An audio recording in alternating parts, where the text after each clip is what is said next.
And we are live. Hey, Good morning. Morning, good Monique. good morning, everybody. Hi, Morning, morning. Kedia. How you doing? How you doing? How you doing? Good morning, guys, and welcome to another Digital Jamaica Live. First, we must apologize for last week. Technical difficulties, meaning burnout. Yeah. Monique and I had no energy or strength to do a show last week, guys. So we apologize for that. We took the week off. But good morning to our viewers on YouTube, LinkedIn, and on Facebook. Welcome to Digital Jamaica live stream. I'm your host, Katie Francis. And I'm the co-host, Monique McIntosh. She sings in the middle of everything. That's my life. Yeah. Coming up on the show, the tech word of the day and our trivia question. And in today's tech news segment, US 237 million spend to connect 196 public schools to broadband network by September term, says Minister Darrell Vaz. As well, the Universal Service Fund is projected to invest a whopping $1.9 billion in Jamaica's ICT infrastructure over the next year. The Ministry of Agriculture launches a digital customer feedback system. Apple launches the Worldwide Developers Conference. And we have some good news about one of our Digital Jamaica People to Watch 2021 alums. They're out here doing amazing. Monique, have a good eye for talent. Yes, absolutely. I have a good eye for talent. Oh my gosh. And Kadia, food is gold on social media. We've seen all sorts of content from mukbangs to cooking tutorials to what I ate for lunch today, what I baked. I'm always doing that. What I cook or what I bake. All right. And there are literally hundreds of hours worth of content about food online. So in today's show on our Technically Speaking segment, we're exploring some of the reasons why food has become such a major part of digital culture. And we're talking about how you can earn from it. So we're talking with the pros, the people who are already doing it. Food podcaster and blogger Tiana Chung, you may know her as Oanga Gal. Vegan blogger Tashna Samuels and travel blogger Duane Phillips. These are massive persons in the space. Now, guys, I want to hear about your thoughts, what you think in real time. Add your 2 cents in the chat wherever you're viewing this from. And some of the best comments we're going to actually highlight on the stream. Yeah? So Make sure that you give your responses and that you talk to us. I want to hear from you. Awesome. And of course, the Digital Jamaica Live Show is sponsored by G5 Cyber Security, protecting businesses and families online. Visit g5cybersecurity.com to get an assessment to see if you are compatible with the what's that act money? The Jamaica Data Protection Act. Right. Yes. All right. Thank you so much, G5 Cybersecurity, for sponsoring Digital Jamaica. Now, Monique, let's go straight into the word of the day. Today's word of the day is hashtag foodie. And a foodie is a person who has an ardent or refined interest in food and who eats food not only out of hunger, but also as a hobby. The terms gastronome and gourmet define the same thing. That is, a person who enjoys food for pleasure. And I have to say, I'm a foodie. Now, the term became a lot more mainstream with the launch of especially visual social media platforms like Instagram, as more regular, everyday people became engaged in sharing food content, which can be very visually appealing. And I mean, we've all seen them. So, according to etymologist Barry Popik, former New York Magazine food critic Gail Green, appears to have used it in print for the first time in, get it, 1980, as in 1980, right? And they used the word foodie in a story on June 2, 1980, and then in several occasions it came out in different publications in 82 and 83. So you guys know that our trivia question is always somehow linked to our word of the day. So today's trivia question is, which food delivery company in Jamaica was the first to launch an app? Was it 7 Crave, Uber Eats, Quick Plate, Cut the Line, or Hello Food?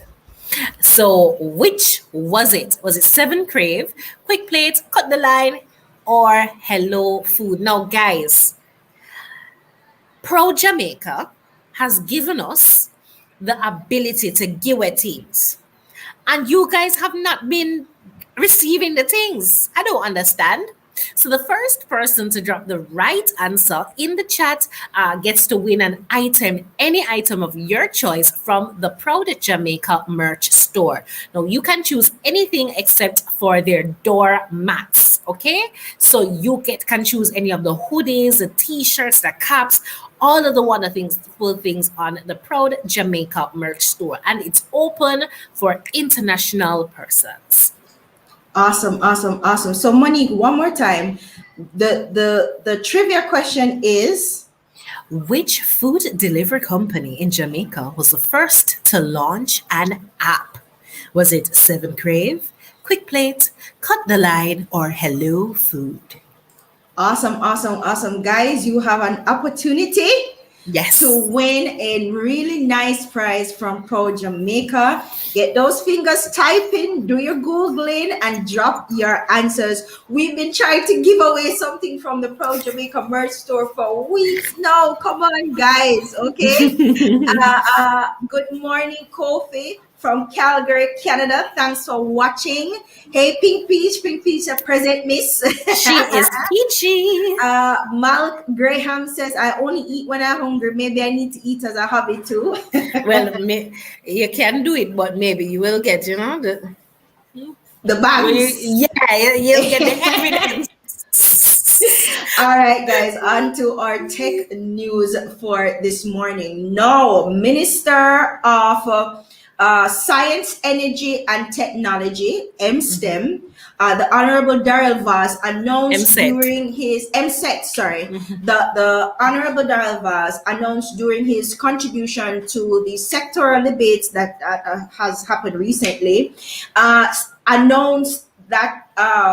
So you know that the government has been doing a series of things. They have a COVID recovery plan, and part of that recovery plan focuses heavily on digital transformation, ICT, etc. So as a part of that plan, they're launching the National Broadband Initiative, which he says aims to have every household, money, don't look so skeptical already, and every community connected to the internet by 2025. I mean, it's possible. It's doable. All right. This, he says, is a part of the GOJ's coronavirus information and communications technology response. Hey, Jamaican people, listen. Nobody no beat you that the naming department, we love name a project, man. Okay. So hold on. One question, Kadia. I'm sorry for cut you. Election was last year, right? Yes. And we'll have election every 4 years, right? Okay. Continue. I'm not carrying you or bringing you with that one. Okay, dub the national communication backbone. I'm just checking something. The plan will ostensibly connect 461 public entities, including 196 schools, 160 ministries and departments and agencies, 62 major health facilities, and 41 major police stations, as well as 11 Spectrum Management Authority sites. I have no idea what that is, across the island, right? So the initial phase of the project, he says, is to address the immediate and short-term needs brought about by coronavirus. But what struck me, Monique, is that this project is similar to one announced by the Biden administration recently, because the president of the United States, Joe Biden, is announced recently that he is planning to spend 100 billion US dollars, which is how much trillions of Jamaican dollars. No, don't even bother. To connect every American to affordable high-speed internet, particularly rural Americans in agrarian areas, so agricultural kind of areas. So if guys, if you think we have internet problems in Jamaica and that was a third world issue, y'all mistaken. Internet problems persist everywhere, especially in the United States. Most of their rural areas are underserved in terms of internet. When I was researching the story, one person said we know more about the Milky Way than we know about internet in rural areas in the United States. So no. But there were some concerns plaguing that Biden plan, and it's the same concerns that I have. And one of the concerns was the cost to roll out this kind of initiative. I mean, 237 million US dollars is a lot of money. And importantly, the sustainability of the project. It's not like you just implement a broadband system and it stays there forever and ever. You have to continuously improve. You have to maintain the lines. You have to maintain the infrastructure. And we know how Jamaicans are with maintaining things. We don't. Right? We can't even spell maintenance. What struck me heavily from your started, Kadia, was comparing the cost, 237 million, to how many where it's going to span out to. I think when you were to 196 public schools, so $1 million US per school plus. Well, it's not just school. Because remember, they talked about ministries. The public what entities they're trying and to so do is connect lay the infrastructure.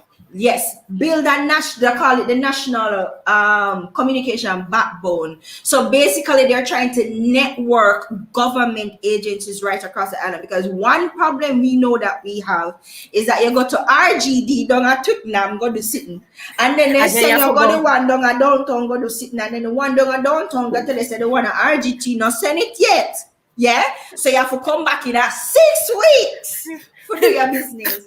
So I am not knocking it. On connect, please, I want to start you. The thing is now that they have the infrastructure, are we going to talk about devices and connectivity in devices? Because there's one thing to connect in terms of the broadband system, but can we have an internal connected systems and running through these agencies and intranet? You're right.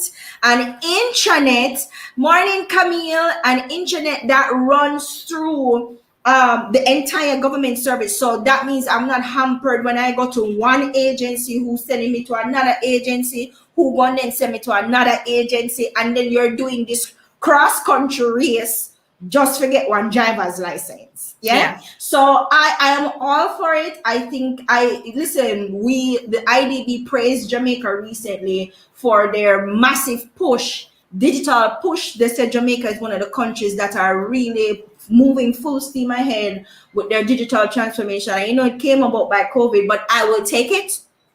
I'm happy. Yeah. I am just looking at the cost. And I'm saying if we're going to invest this amount of money on something like this, we have to also have contingency plans around maintenance and sustaining that system, because that's a massive system. But Jamaica is not that big.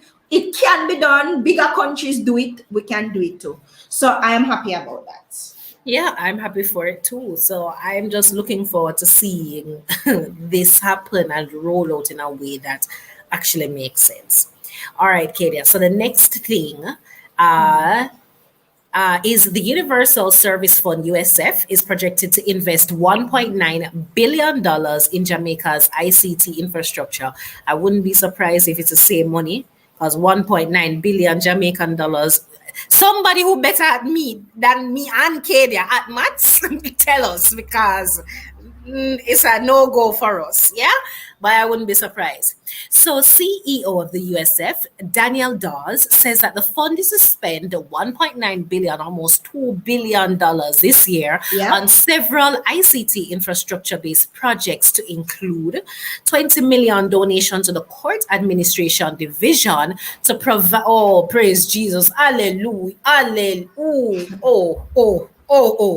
much needed ICT equipment to boost the technological capacity of the courts to respond to the needs of the digital era. Wow. The courts, he says, has been conducting hearings remotely, and we hope to expand the use of this technology by installing the requisite equipment in more courtrooms.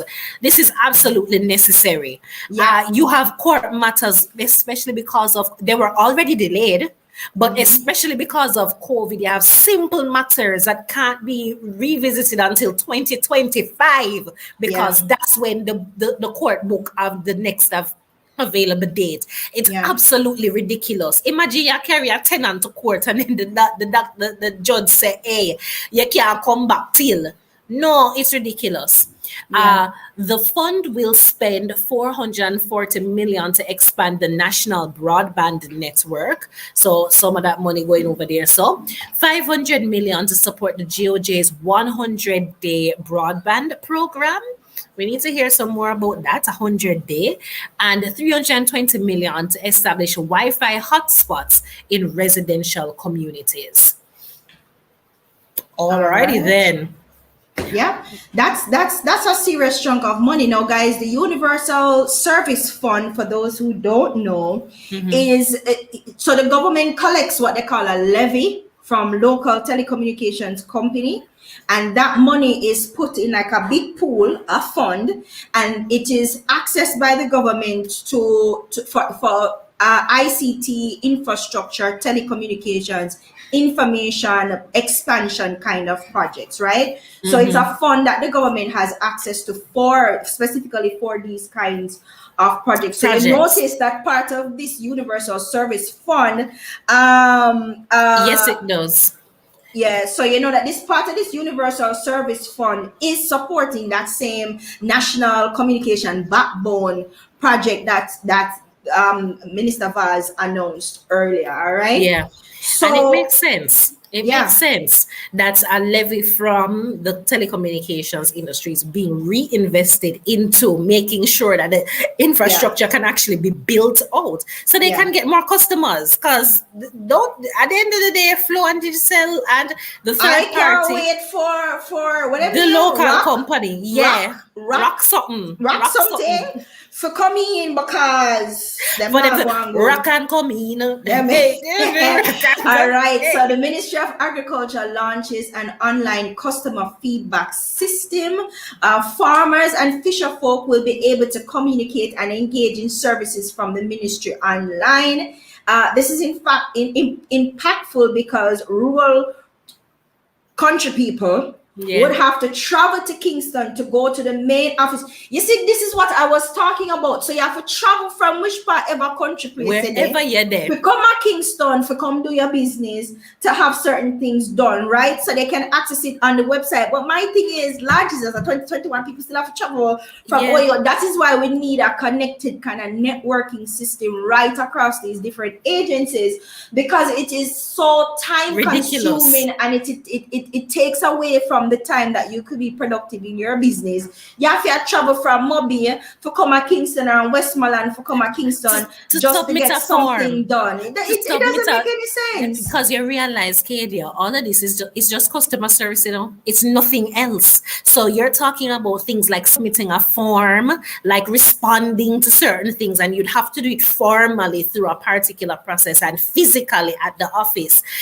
So they've finally launched through via Minister Green this initiative. So we're really looking forward to something better processes coming from this. Also, yesterday, June 7th, the Worldwide Developers Conference was launched. Many dub this the Apple Event of the Year, where major updates, releases, and more are announced. Lots of announcements happened yesterday. There were so many updates. I don't know what your favorite ones are. You guys can tell us in the comments. But the few that we picked out were Apple introduces tools to turn photos into 3D models. Now, this isn't just cool because it's cool. It's important for augmented reality technology. So it's obvious, it's clear that Apple is ushering users into more augmented reality tech. Also, they've rolled out a bunch of new privacy features, and one such feature is iCloud Plus. Now, if you're already an iCloud user, this is automatic for you. You're going to get this automatically. There's no additional charge, where online storage subscribers... I'm an Android user myself. Nobody was asking you. I'm listening. I'm so bad-minded this right now, though. Yeah. So there one of the standout features of the new iCloud Plus is the fact that they've basically built in a VPN. So what they've called it is Private Relay, which routes your web traffic through two separate servers.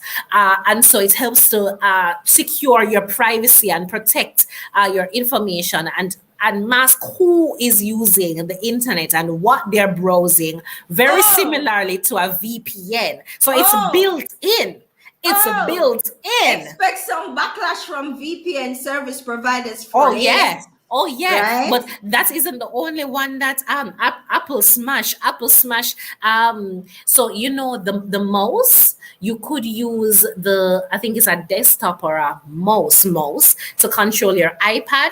Yeah, man. No, they've made it automatic. You can use your computer. You can use your laptop to control your tablet. No, your iPad. No, people were doing it before. It's not new, but this is now integrated through Apple. You don't need a third-party app to do it. So you know that app dead. You know what Apple can do? That app is dead. We don't need a third party to connect to a PC because we can't afford Apple everything. Them a roll out new things, roll out one simple USB card so I can attach my something to my PC laptop because Apple not gonna take all of my money.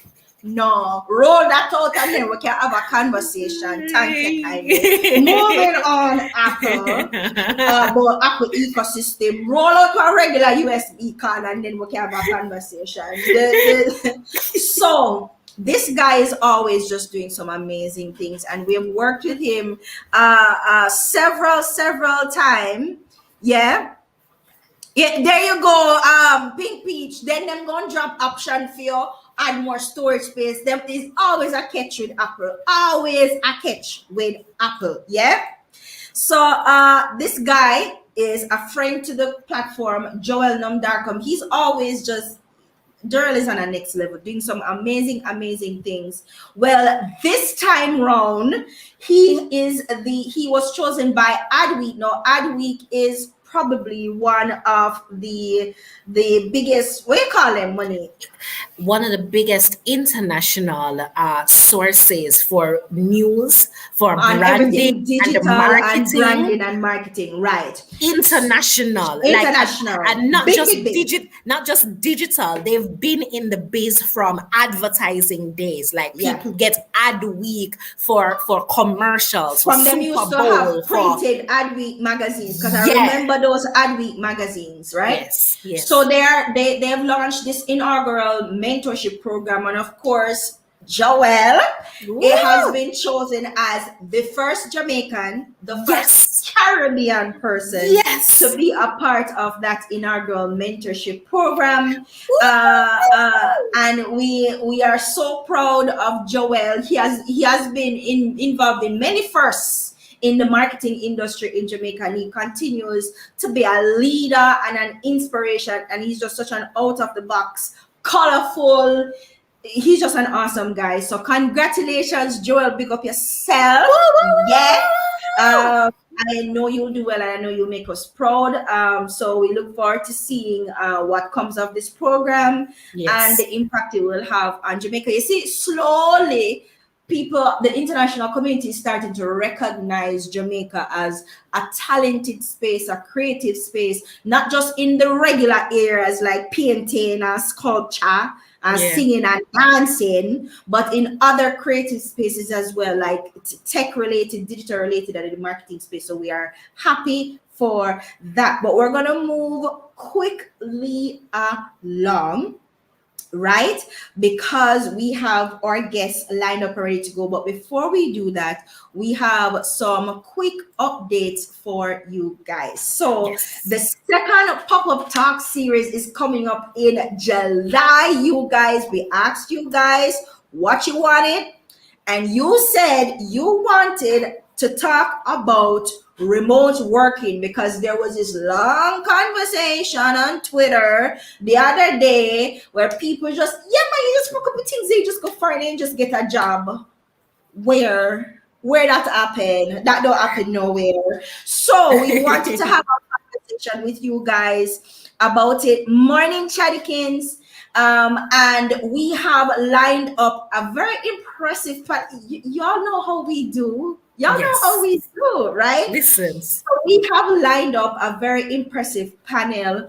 There's going to be 3 panels this time. So recruiters, persons who have been recruited, and persons who are experts in immigration to Canada and to the USA, because that immigration thing, just in case you start out as a remote worker and then they decide that they want you on site, and the immigration process come in, and then the lottery thing kick in if it's the USA and headache.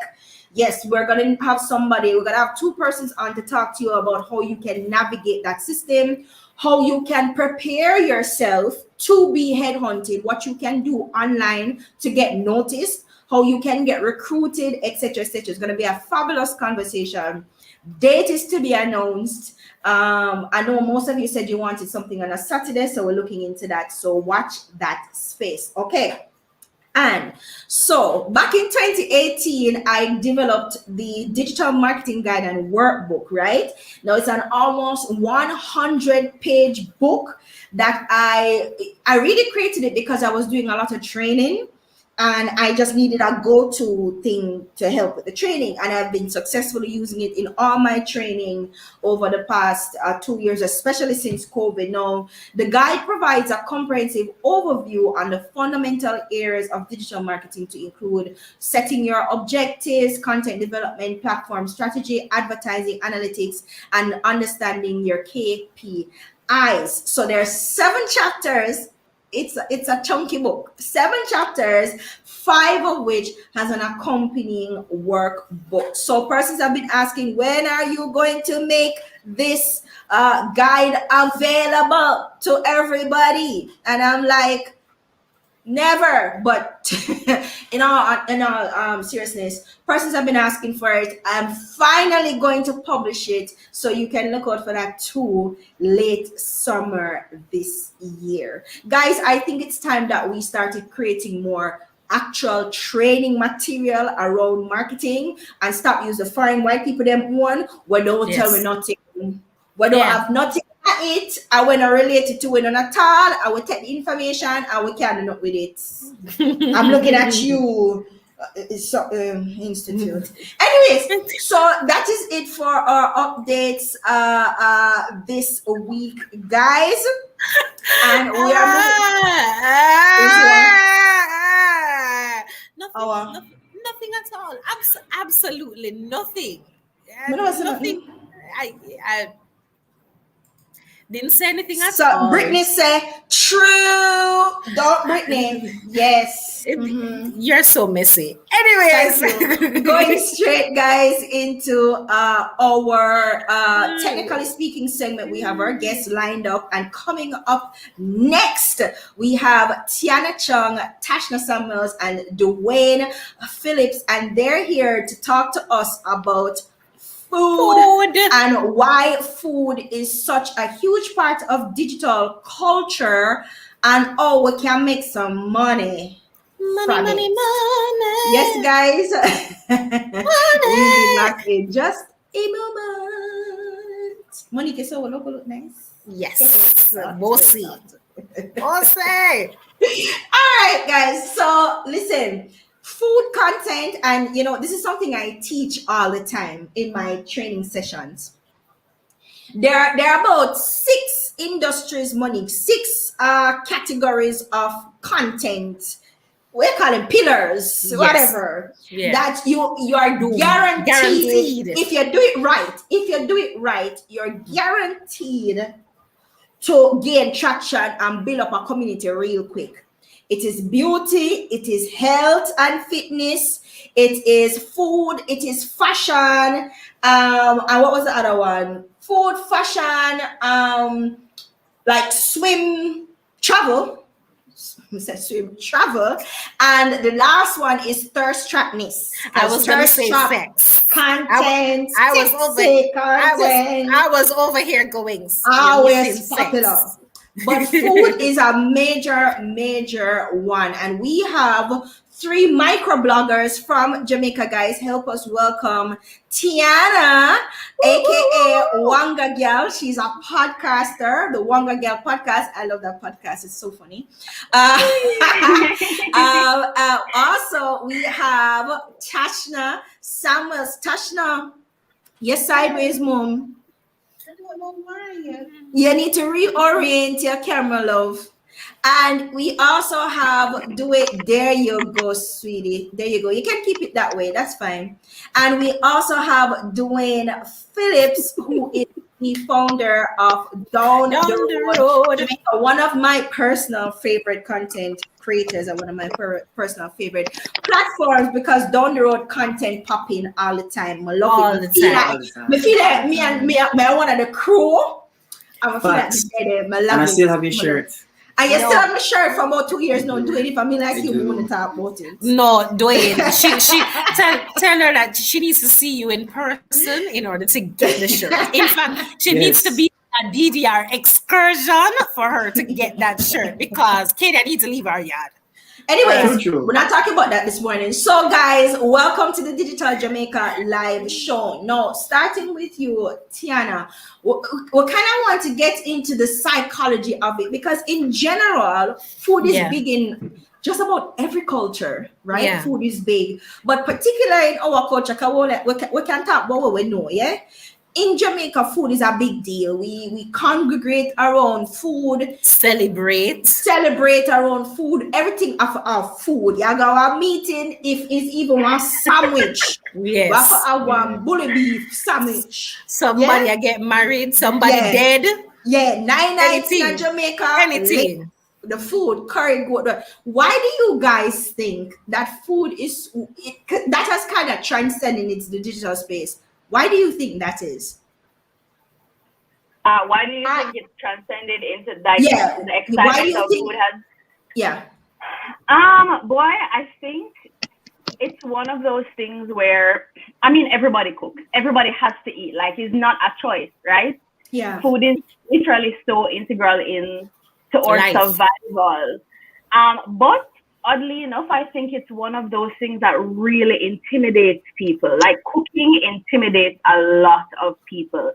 And so I think when you now carry that into you're basically carrying something that people are, one, they're intrigued by because they need it for survival, but 2, it's intimidating. Because when you think about it, most people, when they're at home and cooking, then just throw something together and just eat it, like, and so when you take the time to do like a nice presentation or something real, like a recipe that's really out of the box, or just something like that, something different, I think that's what gets people going, because it's not what they're used to. It's not something that they can get at home.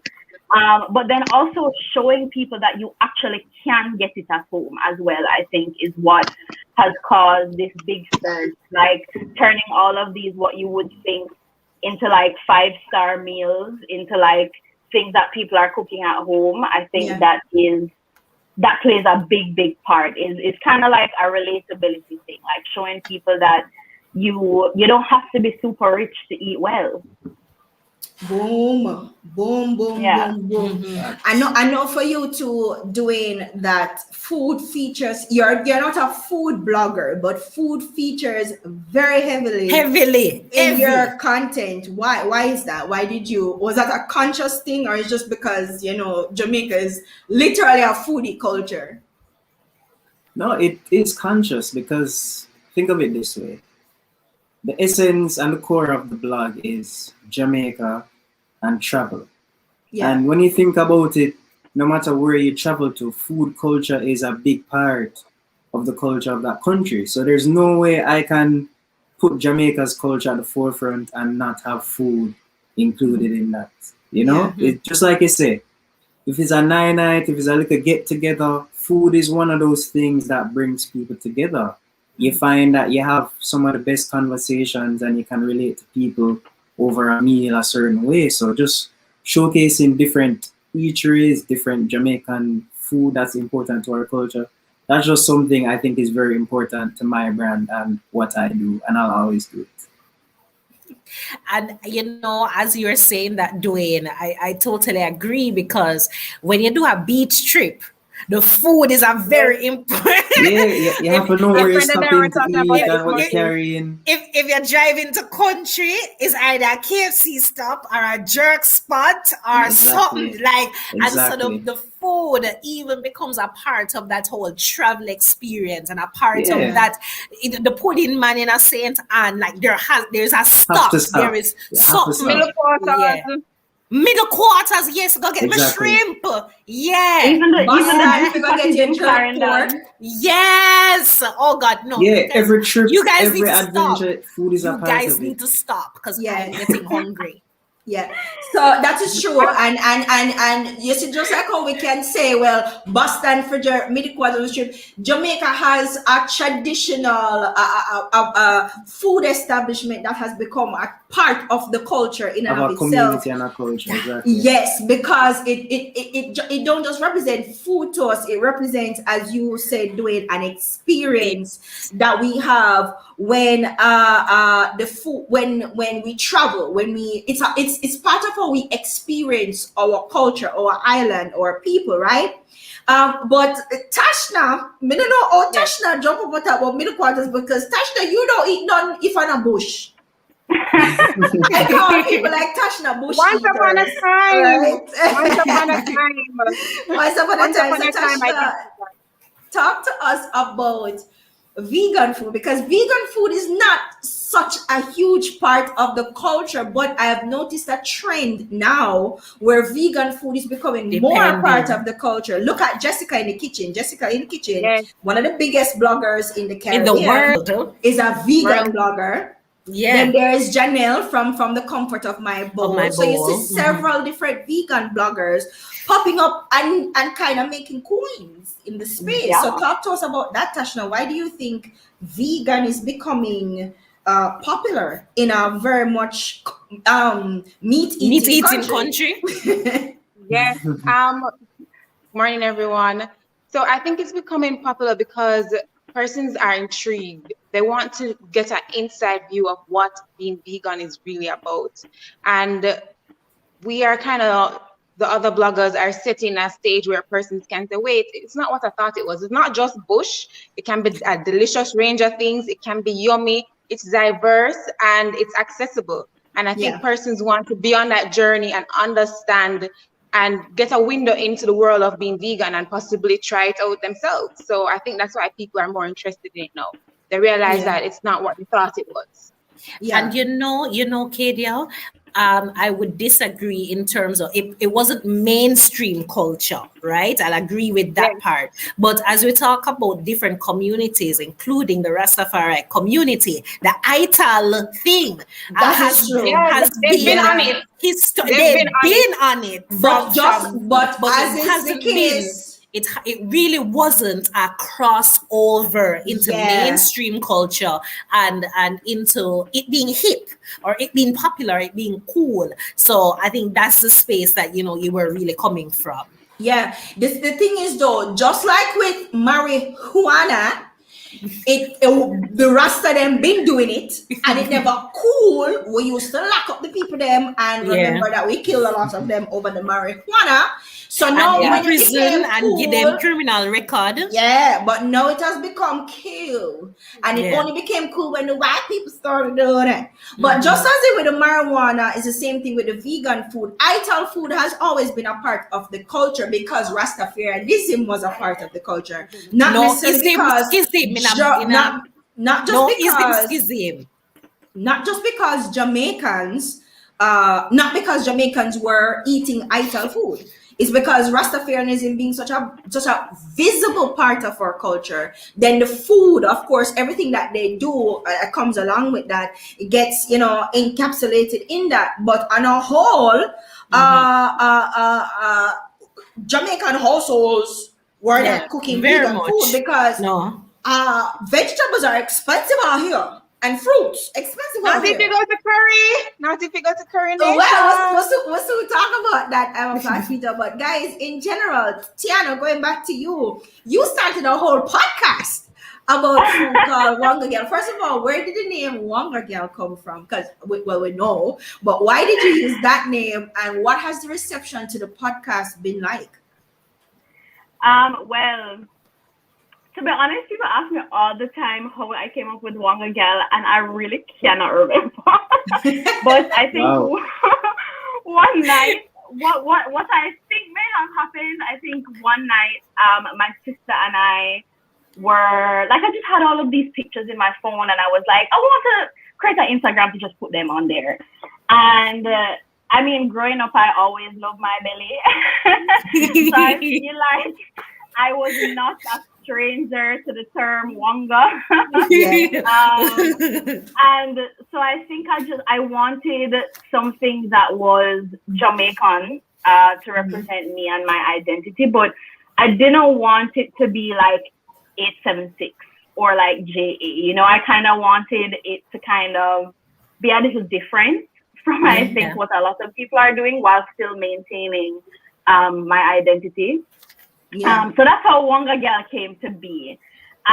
With the podcast, it is one of the most fulfilling things I think I've done since being on this journey. To be honest, like, we're still growing. It's still a small podcast, but every week, so many people are excited because it comes out every other Wednesday. One is coming out next week, Wednesday.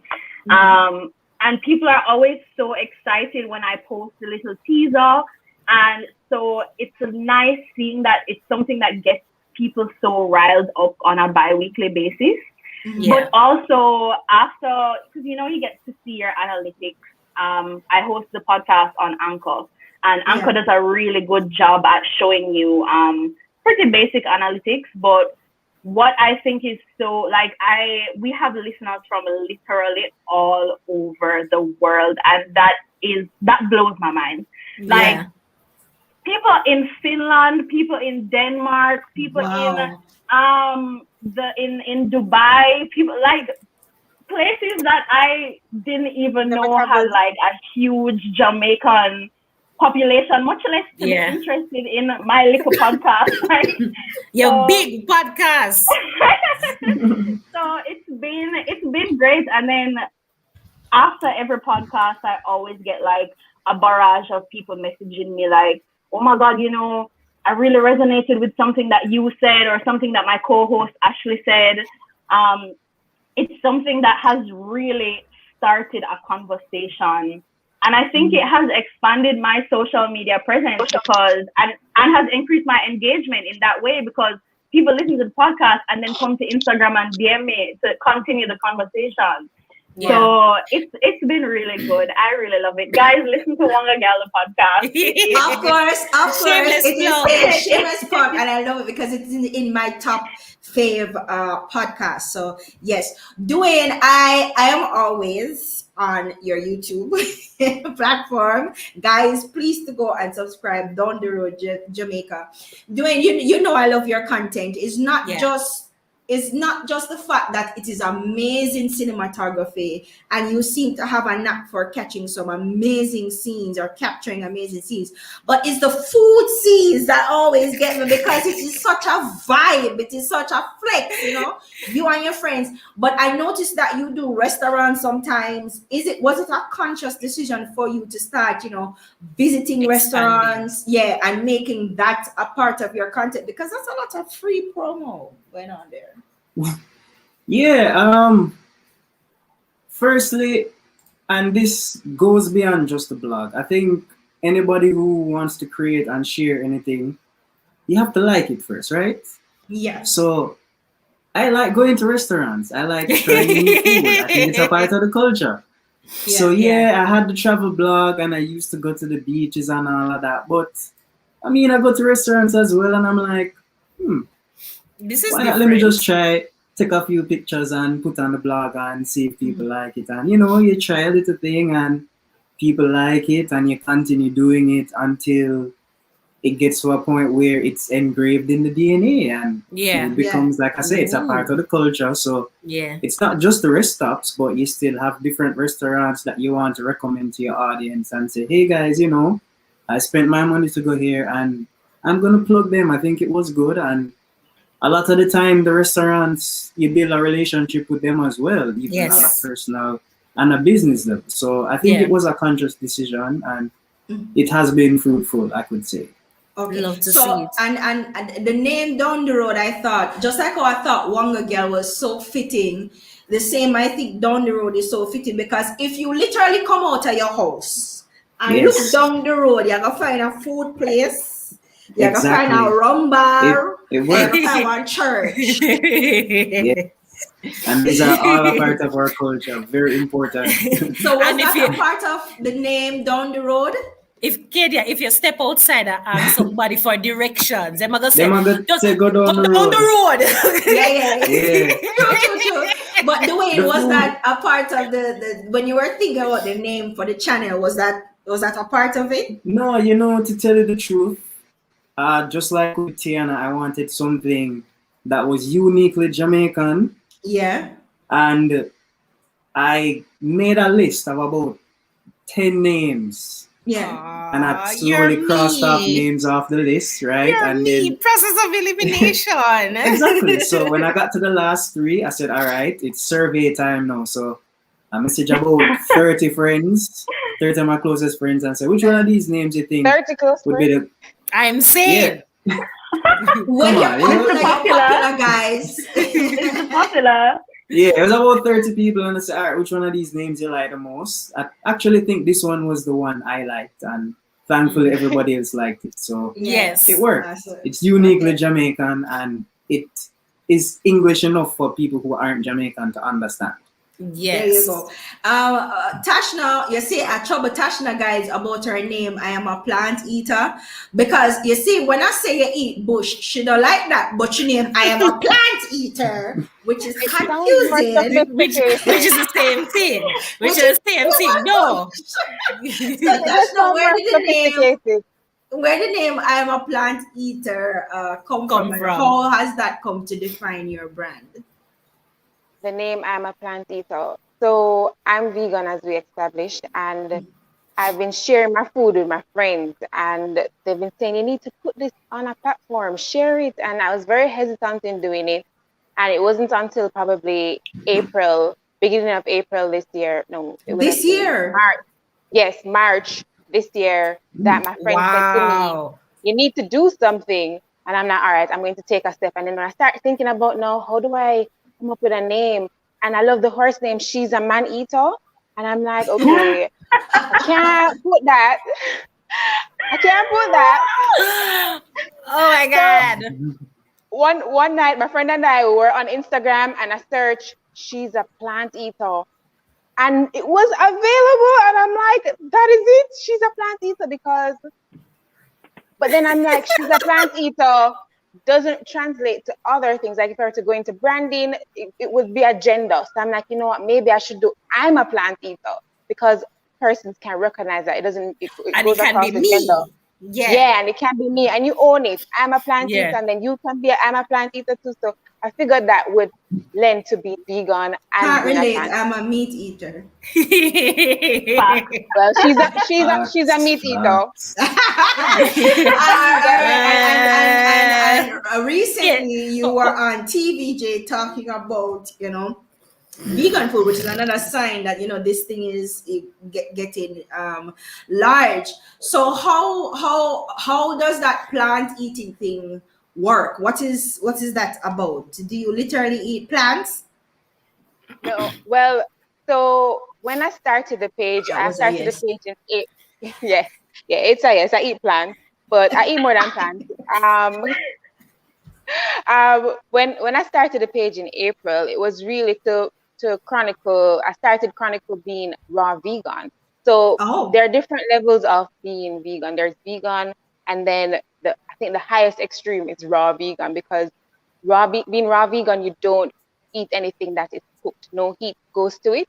You eat natural food, and the range is wide. So you have fruit, you have vegetables, and the fruit and the vegetables can be dehydrated, they can be fresh. You have nuts, and wide range of nuts. You have ferment.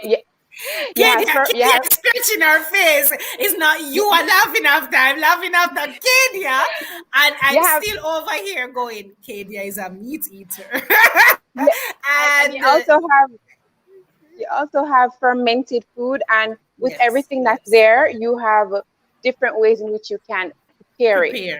Just Kenya, you can't eat the pork just so. You can't eat the pork just so. You can't eat the chicken just so. You have to season it, and it's really. I don't understand. That's where rice, yam, and banana come in. What? You have to season it. Oh, that's what you mean. You have to season it. Yes, you have to season it, and that's where the flavor comes in. And that's what I want to share with persons, that being vegan, being raw, it's as diverse, it's as accessible as any other thing that's out there. Okay, awesome, I have a question. I have a question, sorry. And I'm sorry if it's facetious, but I'm really trying to understand, right? So what happens when your belly hurts you? Like you don't drink tea? I'm not a tea person, Meaning, but like how Jamaicans bust gas or having something warm you can in drink your tea. tummy.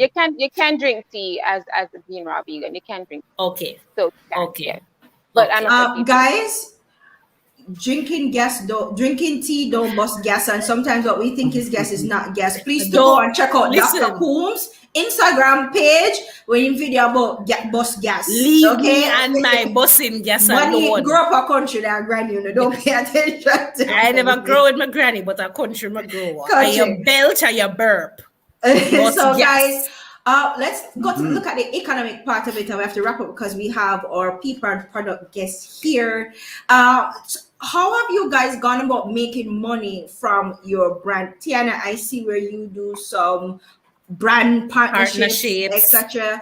I know, Duane, you have been indirectly profiting from your content in general, in terms of people liking how you edit your videos, or you shoot your videos, so you earn there. And I know I'm a plant eater, you have some services. So guys, quickly tell us how you earn from this kind of content. Tiana, you can start. Ladies first. So as you said, I have gotten a little bit of attention from some brands, both small and large brands, locally. You've worked with major brands. What's this modest? What's that? She's been humble. And so through those partnerships, I've been able to monetize Wanga Gal in a way where it's either doing videos for something or taking pictures. We even got an episode of the podcast sponsored once. And we had to try out different noodles on the podcast. So it's growing, the brand itself, Wanga Gal, but I think, like Duane, something that the biggest part of monetization for me is that I am actually indirectly profiting from it as well, in that I actually have secured 2 pretty long-term contracts with 2 clients because of my work with Wanga Gal. Whoop, whoop, whoop, whoop. Yeah, and so like they've seen the work, they really appreciate it, and they have approached me to create content for their brand and manage their social media. So, and I think that's what I really more enjoy than the brand partnership. So I'm always open to brand partnerships. But I really am in it for the long haul. I'm all about the longer term contracts, and being able to put my craft into more than just Wanga Gal is where I really want to be. Awesome. Duane, what about you?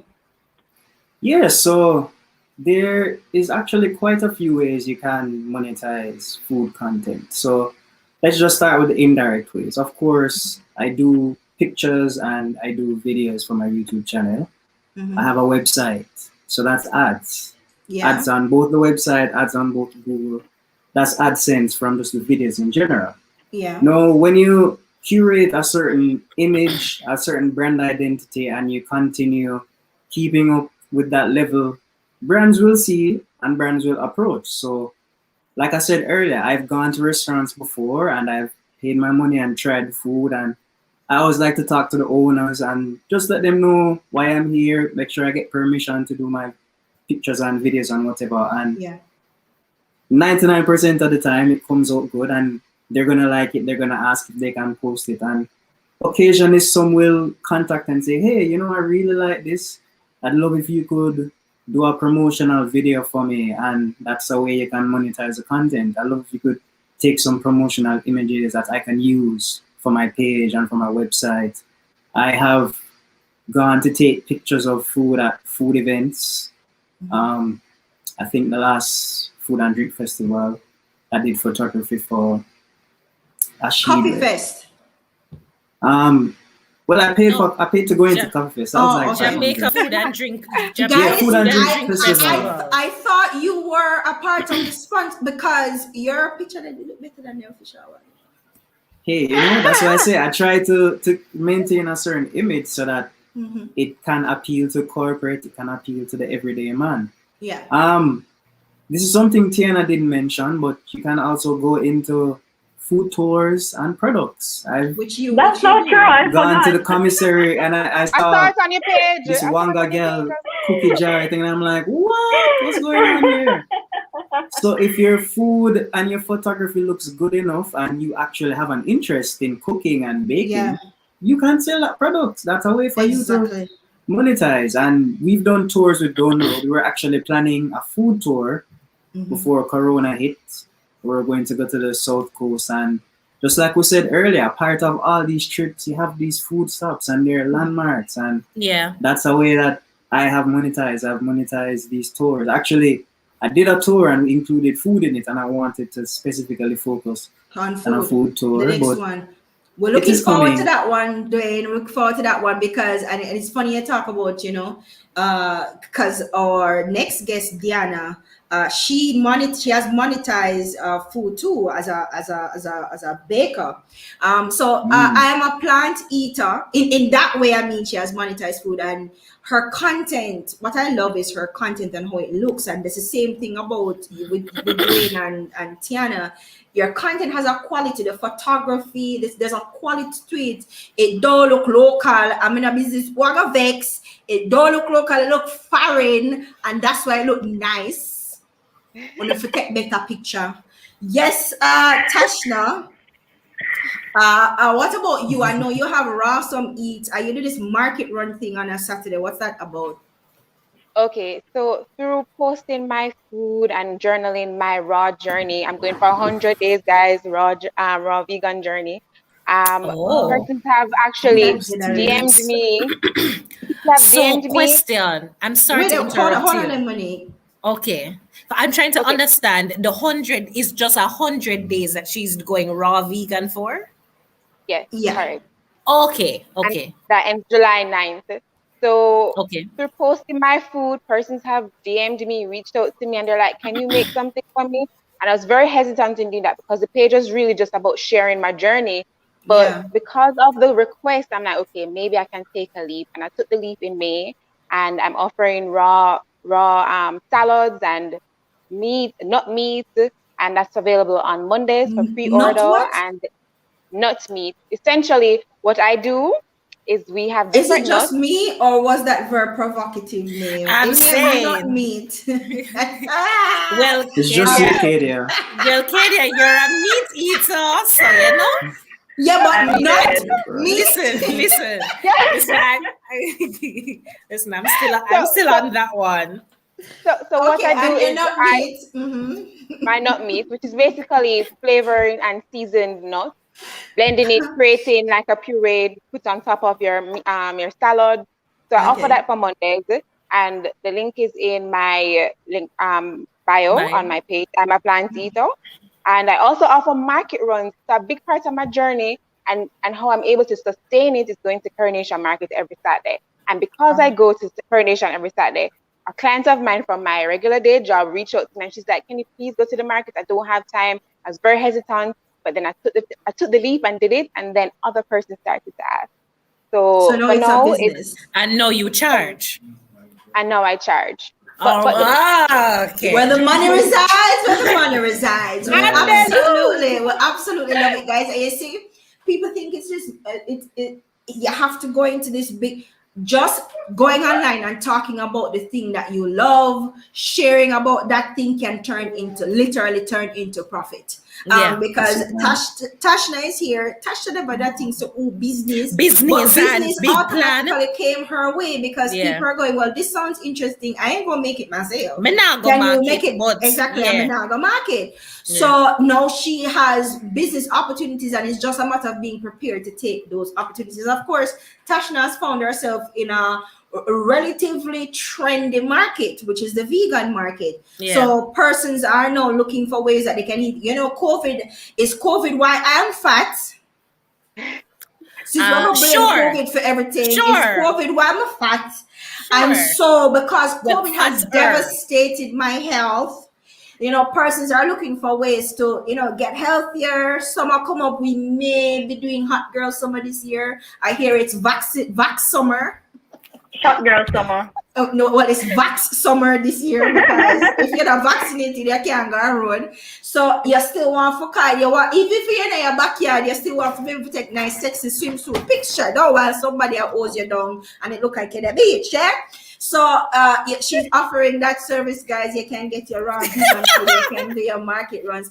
Thank you guys so much for being with us this morning. Really appreciate you guys. Guys, please to go and check them out. That's Wanga Gal down the road, and I'm a plant eater. Thank you guys. Thank you guys so much. Thanks for coming, guys. I did it for draw for Kadia. My one joke. What is that? Okay. Yeah. All right, guys. I'm talking about monetizing food content. Another way you can do that is by literally, if you have any ounce of skill in the kitchen, you can actually turn that into money. And that's exactly what our next guest, Diana Carrodas, did. She is the owner of Little Oven. I don't remember how I came across Little Oven, guys. But what struck me about Diana's brand is how clean it is. Y'all know I love fresh and clean. I love a nice, cute package, and I love nice, clean branding. And that struck me because Diana's content is really fresh and it look nice. So guys, welcome to Digital Jamaica. Diana Carrodas. Hi guys. Welcome, Diana. Morning. Oh my gosh. How you doing? Thanks for your patience, ma'am. Our technical speaking segments tend to run over, but you still look fresh and beautiful anyway, honey. So welcome to the show. Thank you so much for having me. Oh my God, Diana. Definitely. Your things are beautiful. First of all, if you've caught anybody's eye, right, and you catch Kadia eye, first of all, you know, say you've done something really good. But yeah. So how did Little Oven start? How did the idea to start this brand come about? I mean, Little Oven started actually like very randomly. during COVID, everyone's home. You can't really go outside. So I was always in the kitchen. And I remember one day I made a banana bread and it was so good. It was so good so where we live, we live in like an apartment complex. So we're very familiar with our neighbors. Mm-hmm. And I was like, yo, this is so nice. Yeah, I forgot share. Yeah. I call them over, make them come taste this. And everybody enjoyed it. And I mean, my boyfriend said, say you can sell this though. And I was like, you think so? You think people are gonna spend money? And we tried it, and people were giving me their money. I was like, wow, all right, sure, let's do this, So yes. I absolutely love it. You literally just started from something that you wanted to. So from your shots and how the attention and the care that you put into what you do, it's clear that you have a special relationship with food. Yeah. So let's go further back. How did that develop over time? I mean, I've always been a foodie. I think, as you guys were talking earlier in the segment, Jamaica is a foodie culture. Yeah. So growing up, ever since I've known myself, I've never really been the type to just eat because you have to, eat to sustain. I've always wanted to enjoy the experience. I wanted to immerse in the flavors, and I think that's just where it started for me. And it developed when I started to travel more. Getting to like different cuisines, different cultures, different palettes, different flavors, and how they present the food and everything. It was just memorable. So travel for me. I know some people want to like check out the clubs and check out the malls. Food. You're checking out the food. Yeah, I want to know, where can I get this? Who is doing that? So food is always definitely an experience for me. Absolutely love it. So are you trained in any, or are you self-taught? Self-taught. I grew up with my grandma mostly, and she was always baking, still is. Mm-hmm. And I mean, I learned from her originally. The foundation really started with her, but no certified training. I didn't go to school for it or anything like that. It's just learn as you go. And so it started out in your kitchen and with your neighbors, etc. Why did you choose to transition into the digital space? Because I find the banana bread. I mean, why the transition into the digital space? I mean, the era that we're in already, the generation that we're in, everything is online, everything is tech-based, technology, related. And it was an easy transition for me because of the job I had before. I was a social media manager. So taking that into the home space and the kitchen space, and online presence is so important. You can reach so many people and they feel connected to you in that sense. Even if you don't know them, you've never met them, people can relate to it.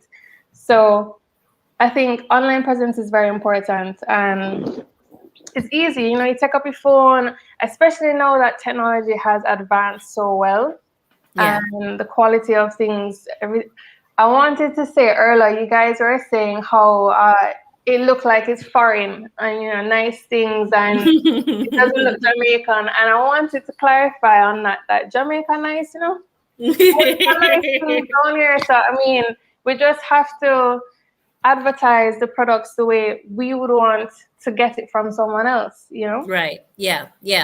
And I think a part of it is, especially as our approach towards marketing a lot of the time has a very traditional view, because we want to reach everybody and we want to put everything in there. So from a brand called Digital Jamaica, we are all about our people. Right. But it's really the sentiment is really around, there is a feel and a flair to it that is so one, it's clean and it's very fresh. And you incorporate a lot of white space into your brand, etc. And so you mentioned something about you were in social media. Are you now doing Little Oven full time? Or excitement! Yeah, it's kind of hard to believe, but So when did Little Oven start? So I heard the story, but when did it start? We started last year, June 2020. Wow. So happy anniversary. Yes, thank you. Happy anniversary. Can you believe it? Oh my God. All right. And the reception. I mean, I don't even have to ask about the reception because everyone leave our work. I was kind of pushed out, but I was glad for it. That's okay. That's all right. The reception, I'm so thankful for it. Everyone has been so welcoming, so supportive. The feedback has just been great, and I feel like the journey is just getting started. A year passing, it happened so fast, and so much has happened, you know? Yeah. But the reception has been great, and I'm so thankful for everyone that has tried the food, just like the pictures, you know, giving me words of wisdom. Love it. Great. So can persons how do persons order or access you? If I want something, I can contact you and you custom make it, or you have a special day of the week that you do deliveries? How does it work? Okay, so as you know, we're on Instagram. So you can place an order via DM. You can also WhatsApp us or call us. We don't have a physical location yet. We're still home-based. Yes. Yet.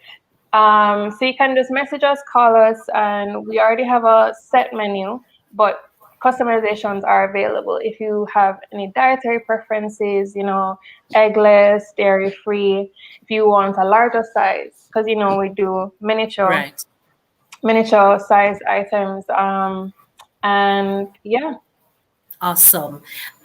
Thank you so much. Last bit, you can just share how persons can get in touch with you. So just share the Instagram. Handle, right. Mm-hmm. So we're the Little Oven JA, and our WhatsApp number is 876-414-4127. And we also have an email address. It's info@thelittleovenja.com. So if you want to reach out. I did want to mention before we close that we're going to be coming to Kingston again very soon. Ooh. There's actually a pop-up event that's happening. Lemongrass at Devon House is going to be hosting a pop-up event the Saturday before Father's Day. So that's the 19th. The day before. Okay, right, gotcha. Day before Father's Day. So we're going to be out there from 10 a.m. to 5 p.m. Myself and I think it's 2 other bakers. Yes. Concept that Warren had is like representing different countries. So there's going to be food representing Jamaica, I think French and Italian, and it's going to be a whole vibe. You know, you come, you get your tea, eat pastry, hang out and stuff. So I invite everyone to come out. It sounds absolutely buzzy. Thank you so much for joining us this morning. I am happier for having seen your food, and I can't wait to taste it. I can't wait to try it. Thank you so much, honey. All right. Enjoy the rest of your day. Oh God, Kadia, I don't know why. I really don't know why you did this to me. What? Because I eat my good egg and bread this morning. I eat my good and I enjoyed it. You know, I cut up my peppers and my onion and lick off all 10 fingers and toes. And my girl, why? Listen. This month we said we wanted to feature a lot of Jamaican content creators. Yeah. And just explore some of the reasons, why they decided to create that kind of content and how they're profiting from it. So we had to do food because food is such a major thing. Another first one in our culture and online as well. So I'm thankful to Tiana, Duane, Tashna, and Diana for being on the show today. We really appreciate you guys, and continue making awesome content and making those coins. Okay. Yes. We appreciate that for you. And Monique, we have time. We have a little bit of time left, and you are going to announce the answer to the trivia question. So guys,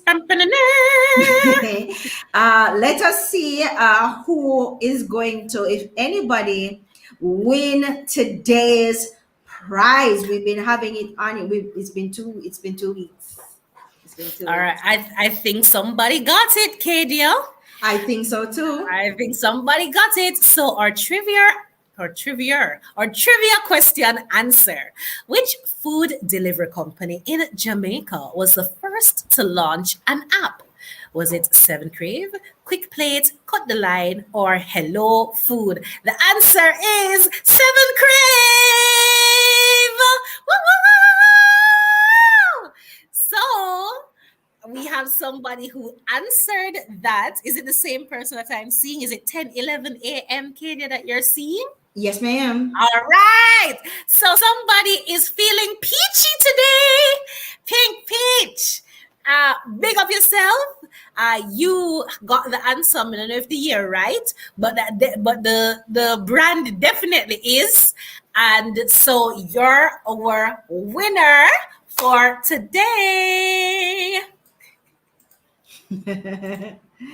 All right, awesome sauce. So Pink Peach, you can message us and we will arrange for you to get the link to go on Pro Jamaica's store and pick anything except the doormat as a prize, and they will ship it to you. So congratulations. We finally give away that prize, but we have so much more prizes to give away. So guys, make sure you tune in every Tuesday at 10 a.m. to find out what the trivia question is. In fact, Monica and I have decided that we're going to give you the trivia question from early. So you're going to get the trivia question 24 hours in advance. Yeah. And then we choose the winner on the show. Thank you again to Pro Jamaica for sponsoring today's prize. We appreciate it. And guys, that's our show. That's our show for today. Right? Yes. Thanks for tuning in. Thanks for joining us, guys. We have a new podcast episode out now with Dr. Kamir Ricketts. Yes, talk to him nice. He's a young Jamaican who is one of very few computational biologists out there in a relatively young space. So it's a mixture of tech and biology, and he's just amazing. He's also the founder of the Minds of Initiative, where it's a mentoring programs for children in schools, in high schools across Jamaica, and they have mentors right across the spectrum. And he has developed several tech-based programs with international companies like Google, etc., that he has put these children through, and through that experience, it helps them to decide, what kind of career they want. He's doing some amazing things. Love Pick to up yourself, Kamir. So go and listen to that conversation. He talks about his family, Monique, and how if it wasn't for his community, so that school and his teachers and friends and his mom and his very dedicated parents, they really pushed him. They really created that space for him and facilitate. Guys, listen, if you're parents, facilitate your children's interests. Do a bego. Facilitate. It's same thing with Dominic Darby. Remember that interview with Dominic Yes, Darby? the 11-year-old. The 11-year-old tech prodigy from Jamaica who, and his mother says it, listen, I noticed from early that he had an interest in tech, and I literally spent money investing in that interest. And now him and we don't bear prize all over the place. So at 11. At 11, and he was coding from he was 6. My God, listen, take some time and invest in your child's interest. You never know what can come out of that. Nurture it, and you see how where parents nurture their child's interest. You see one upon the Jamaican parents who want to picnic come for ton on a retirement fund, or you can be on a retirement fund if you invest in them in the first place. Why am I so shady this morning? I don't know what's going on. But we know the history of how we treat our children in Jamaica as if they are our retirement plan. But you have to invest in them first, right? Yeah. So yes, good stuff. So thank you guys. Monique, last all right, guys. To you. Guys, thank you so much for joining today's show, and we're really looking forward to seeing you guys again next week. Stay tuned to all the updates that we might share throughout the week, and just be awesome.